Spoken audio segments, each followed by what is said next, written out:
Assalaamu calaykum. Kadib markii muddo 7 bilood uu dagaalkaas qadhaadhi dhex marayay Ruushya iyo Ukraine, ciidan badan ayaa ku riiqmay labada darafba. Putin waxa uu soo saaray go'aan in 300,000 oo askari oo cusub la qoro. Dhalin badan oo Raashiyaan ayaana u qaybsamay wax mudaharaado yaryar oo aan saamayn sidaas reebin sameeyay oo laga hortegay, iyo wax dalkaba ka yaacay oo dalalka xuduudka la wadaaga Ruushka u dareeray, iyaga oo waxa ay ka sii baqayaan uu yahay in askarta la qaramaynayo aan wax sifooyin gaara lagu xusin ee tiradaasun si guud loo sheegay. Waxa shalay oo keliya u yaacay dhanka dalka Georgia ee xadka la wadaaga 2,300 oo gaadhi oo hal waddo ka wada tallaabay. Kazakhstan iyo Mongolia sidoo kale heer warranku gaadhay in saacado la sugo oo saf dheer ay gaadiidku galaan. Finland ayaa iyaduna sheegtay in dhanka Ruushka si xad ka baxa loogaga soo qulqulayo. Wasiirka arrimaha dibadda ee Ruushka ee Lavrov markii la weydiiyeyna waxa uu ku jawaabay dadkii ugu xoreeyay u yihiin socdaalka oo xuquuqdooda ayay adeegsanayaan. Afhayeenka Kremlinkuna waxa uu xusay in masalada ka yaacitaanka Ruushka ee muwaadiniintiisu ay ka yaacayaan aad loo buunbuuninayo. Putin ayaa isaguna dhankiisa ka soo saaray 2 go'aan oo isgudub socda oo kala in askariga si uun amar diiddo u sameeya ama diida in uu ciidanka baashiisa ka raaco ciqaab 10 sano uu mudan doono, halka qofka ajaanibka ee 1 sano uun ciidanka Ruushka ka mid ahaada dhalashada Ruushka farta laga saarayo, iyada oo aan loo eegaynin inuu muddo sannado joogay Ruushka iyo in kale. Marka laga yimaado buunbuuninta kale ee mawduucan ay dalalka galbeedku kaga faa'iidaysanayaan, madaxweynaha Ukraine ee Zelensky ayaa isaguna dhankiisa propaganda ahaan ugaga faa'iidaystay.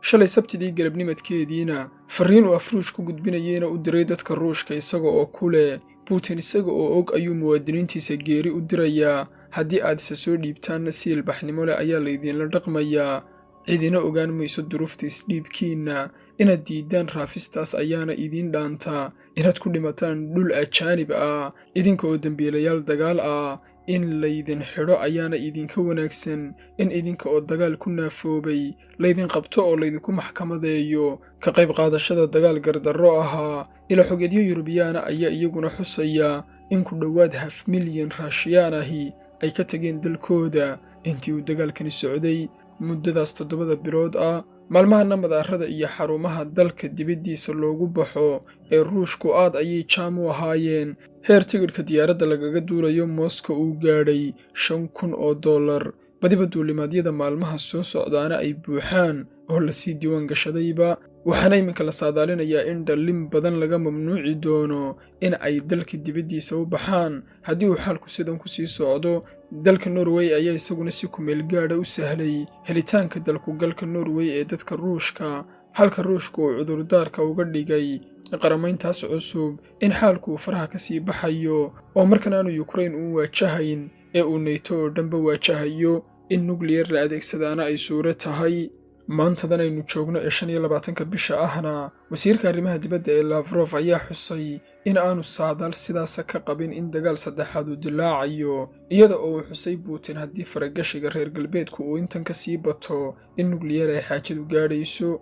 Waxa uu Lavrov xusay inay awoodaan dalkooda si walba inay u ilaashadaan oo hal taako oo dhulkooda aanay wax dhib soo gaadhaynin si kasta oo la isugu tagaba. Waxaa sidoo kale jira warar soo baxaya oo dhigaya in 30 bishan dhowr casho kadib ay ku soo biiri doonaan Ruushka 4 deegaan oo Ukrainiyaan oo kala ahaa Lugansk, Donetsk, Kherson iyo Zaporozhye kadib marka ay afti dadweyne ka qaadaan. Aftidaasna Kiev iyo gaashaanbuurteeda galbeedku inaanay sharci ahayn ayay ku xuseen. Haddii ay dhacdo oo 4taas deegaan ay si rasmi Ruushka ugu biiraanna xaalku wuu sii qadhaadhaanayaa oo tallaabo kasta oo ciidameed oo deegaanadaas laga qaadaa waxay noqonaysaa dhaqdhaqaaq caskariyeed oo laga dhex sameeyey dhul Ruush taasoo xaaladda cirkaas ku sii shareeraysa. Haddii ay keensatana Ruushku dhulkiisaas uu nuclear ku difaaci doono deegaanadaas oo ay ciidanka Ruushku haystaan. Qolyo markii horeba inay ka go'aan Ukraine doonayeena maalinkoodii saddexaad ee aftidaas wadaan ayay ku jiraan. Kievna markii ay aragtay sida loogu bareeray waxay u eeratay qaramada midoobay oo ay ka codsatay in golaha ammaanku uu shir degdega qabto salaasada soo socota masaladaas aftidaana uu sharci darro ku tilmaamo.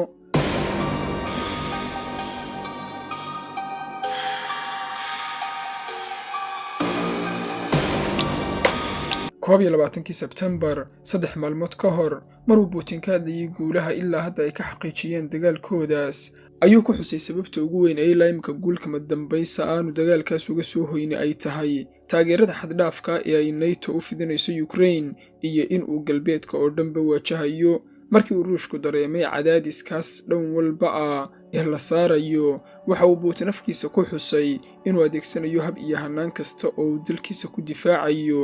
dabcan nukliyeerkiina uu ku jira agabkaas difaaca taasoo kobcisay cabsida iyo baqaha laga qabo adeegsiga nukliyeer. cabsidii 1945 oo kale iyo in dagaal nukliyeer ahi uu qarxana dhalisay in badanna adduunka gilgishay. duqii Biden ahaana guddi ciidan iyo rayidba leh ayuuba u diray inay war sugan ka keenaan haddiiba la adeegsado nukliyeer waxa dhacaya, isaga oo Putin uu sheegaya haddii nukliyeer la adeegsado inaanay cidina guul ka gaadhaynin.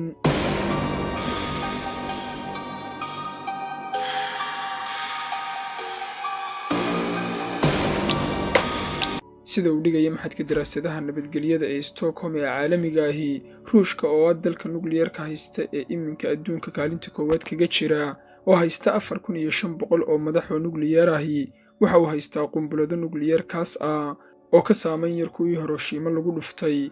in uu Putin hubkaas adeegsadaana ay ka xigto in dhulkiisa Ruushka taako ka mid ahi ay handadaad la kulanto, waxaana dabka gaas ku sii shubaya mawduuca 4 gobol ee Ukraine ka midka ee iminka ay aftidu ka socoto haddii ay ku soo biiraan Ruushka oo ayba dhacdo dagaalka Ruushka dib loo soo baaciyo goboladaasna la isla soo gaadho in uu gadoodayo oo nukliyeer uu adeegsan karo maadaama markan ay yihiin deegaan Raashiyaan sida uu aaminsan yahay. sida wargeyska Washington Post xusayana xukuumadda Mareykanku marar badan ayay hoggaanka Ruushka u dirtay dhambaallo ay uga digayso inay adeegsadaan nukliyeerkaas.